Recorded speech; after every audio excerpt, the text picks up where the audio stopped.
Howdy folks, Dusty T. Britches here with a special request for a poem about chewing tobacco, written by my good friend Shad A. Pease.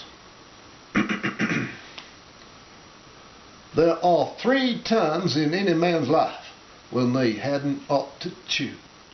That's when you're riding broncs, kissing girls, or in bed with the flu. But I think I found another one. So if you listen closer, I'll tell y'all a little story about Bucky and the coaster. See, Bucky was a big man. He liked to chew and drool. He'd pack both cheeks with beech nut, and he'd slobber like a fool. He didn't like to swallow 'cause it made his stomach churn.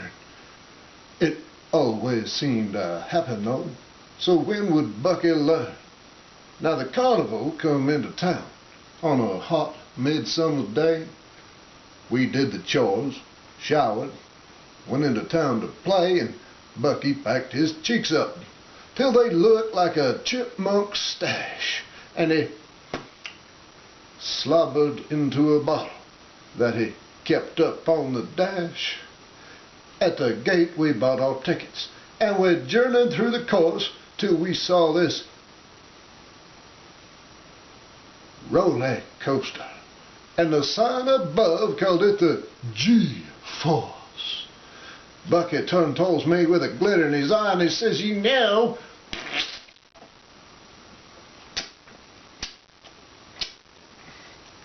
I might give this thing a try." He shouldered through the crowd to the cart that held the lead, and there was folks grumbling all around, but Bucky paid no heed. 2 ladies sat behind him, commenced to idly chatter, and when the train was full, it pulled away from a platform with a clatter. It started up a great big hill, too steep to safely spit, without someone in the cars behind surely being hit. So he sealed his lips against it and let it woof around his tongue. And when it reached the crest, he realized the ride had just begun. It skidded down the other side, just like a frantic lizard, and all that juice just left his tongue, and it curled up on his gizzard. It thundered to the bottom, and it shot around a turn, and Bucky swallowed just a little, and his stomach began to churn. Up a hill, around a hill, a switchback towards the right, but now his cheeks was sloshing, and his lips was turning white. And then they come to a loop-de-loo that turned him upside down, and the juice run through his nostrils, and he knew that he would drown. As it raced towards the bottom, he knowed he was in trouble when them gases in his guts began to boil and bubble. Up another hill, down another hill, around a bend, his lips split just a little, and Bucky started spewing a steady stream of spittle. It raced towards his eyeball, made a beeline for his ear, started tripping off his earlobe, striking those nice people in the rear. Up another hill, down another hill, up another hill, and they come to a draw, and Bucky couldn't take no more, and he loosened up his jaw, and the fluids gushed forth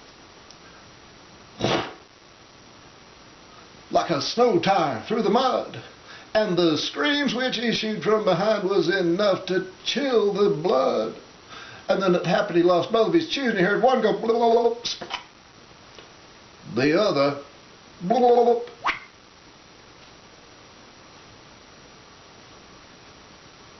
Never landed.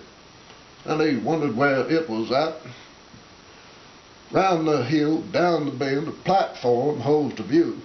Bucky sat there trembling, wondering what to do. He peered back over his shoulder,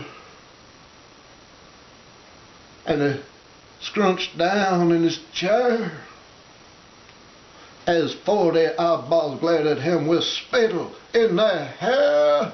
And then one of the ladies behind him choked, and she whispered, "Oh my God."